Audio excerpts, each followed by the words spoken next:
Friends, നമ്മളപ്പോൾ നല്ലൊരു അടിപൊളി സ്ഥലം കണ്ടപ്പോൾ ഒന്ന് വണ്ടി ഒതുക്കിയാണ്. അപ്പോൾ ഇത് കണ്ടോ, ലോറിയൊക്കെ കിടക്കുന്നുണ്ടോ? അപ്പോൾ കണ്ടോ, ലോറി കിടക്കുന്നുണ്ടോ? അപ്പോൾ നമ്മളിവിടെയാണ് വണ്ടി ഒതുക്കിയിരിക്കുന്നത്. ഈ ഒരു റെസ്റ്റോറൻറ്റിൽ ഫുഡ് കഴിക്കാൻ വേണ്ടിയിട്ടാണ് ഒതുക്കിയത്. ഇത് നോക്കി, അടിപൊളിയല്ലേ? അപ്പോൾ ഈ ലോറിയുടെ കാര്യം ഞാൻ പറഞ്ഞ എന്താണെന്ന് വെച്ച് കഴിഞ്ഞിട്ടുണ്ടെങ്കിൽ, നമ്മൾ നോർത്തിലേക്കൊക്കെ പോകുമ്പോണ്ടല്ലോ, അവിടെ ധാബ ഉണ്ടാവും. ധാബയുടെ അടുത്ത് അവിടെയാണെങ്കിൽ ലോറിക്കാരൊക്കെ വണ്ടി ഒതുക്കുന്നത്. അപ്പോൾ ഇവരിവിടുത്തെ സ്ഥിരം കസ്റ്റമേഴ്സ് ആയിരിക്കും, മനസ്സിലാവും, ഈ ഹോട്ടലിലെ സ്ഥിരം കസ്റ്റമേഴ്സ് ആയിരിക്കും. അപ്പോൾ അങ്ങനെയാണെങ്കിൽ അവർ നല്ല ഫുഡായിരിക്കും അവിടെ സെർവ് ചെയ്യുന്നത്. അപ്പോൾ ആ ഒരു കാര്യത്തിൽ, ക്വാളിറ്റിയുടെ കാര്യത്തിൽ നമുക്ക് അഷ്യൂർ ചെയ്യാം.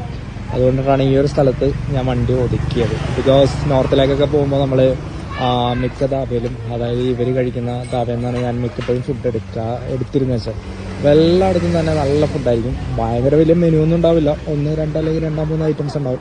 ഇപ്പോൾ ഫ്രണ്ട്സ്, നമ്മളപ്പോൾ നല്ലൊരു അടിപൊളി സ്ഥലം കണ്ടപ്പോൾ ഒന്ന് വണ്ടി ഒതുക്കിയാണ്. അപ്പോൾ ഇത് കണ്ടോ, ലോറിയൊക്കെ കിടക്കുന്നുണ്ടോ? അപ്പോൾ കണ്ടോ, ലോറി കിടക്കുന്നുണ്ടോ? അപ്പോൾ നമ്മളിവിടെയാണ് വണ്ടി ഒതുക്കിയിരിക്കുന്നത്. ഈ ഒരു റെസ്റ്റോറൻറ്റിൽ ഫുഡ് കഴിക്കാൻ വേണ്ടിയിട്ടാണ് ഒതുക്കിയത്. ഇത് നോക്കി, അടിപൊളിയല്ലേ? അപ്പോൾ ഈ ലോറിയുടെ കാര്യം ഞാൻ പറഞ്ഞ എന്താണെന്ന് വെച്ച് കഴിഞ്ഞിട്ടുണ്ടെങ്കിൽ, നമ്മൾ നോർത്തിലേക്കൊക്കെ പോകുമ്പോണ്ടല്ലോ, അവിടെ ധാബ ഉണ്ടാവും. ധാബയുടെ അടുത്ത് അവിടെയാണെങ്കിൽ ലോറിക്കാരൊക്കെ വണ്ടി ഒതുക്കുന്നത്. അപ്പോൾ ഇവരിവിടുത്തെ സ്ഥിരം കസ്റ്റമേഴ്സ് ആയിരിക്കും, മനസ്സിലാവും, ഈ ഹോട്ടലിലെ സ്ഥിരം കസ്റ്റമേഴ്സ് ആയിരിക്കും.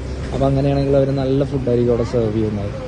അപ്പോൾ ആ ഒരു കാര്യത്തിൽ, ക്വാളിറ്റിയുടെ കാര്യത്തിൽ നമുക്ക് അഷ്യൂർ ചെയ്യാം. അതുകൊണ്ടിട്ടാണ് ഈ ഒരു സ്ഥലത്ത് ഞാൻ വണ്ടി ഒതുക്കിയത്. ബിക്കോസ് നോർത്തിലേക്കൊക്കെ പോകുമ്പോൾ നമ്മൾ മിക്ക ധാബയിലും, അതായത് ഇവർ കഴിക്കുന്ന ധാബയിൽ നിന്നാണ് ഞാൻ മിക്കപ്പോഴും ഫുഡ് എടുത്തിരുന്നത് വെച്ചാൽ. അപ്പോൾ എല്ലായിടത്തും തന്നെ നല്ല ഫുഡായിരിക്കും. ഭയങ്കര വലിയ മെനു ഒന്നും ഉണ്ടാവില്ല, 1, 2 അല്ലെങ്കിൽ 2, 3 ഐറ്റംസ് ഉണ്ടാവും.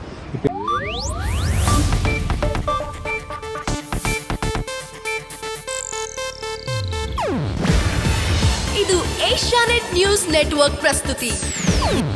ನೀವು ನೋಡ್ತಿದ್ದೀರಾ ಏಷ್ಯಾನೆಟ್ ಸುವರ್ಣ ನ್ಯೂಸ್.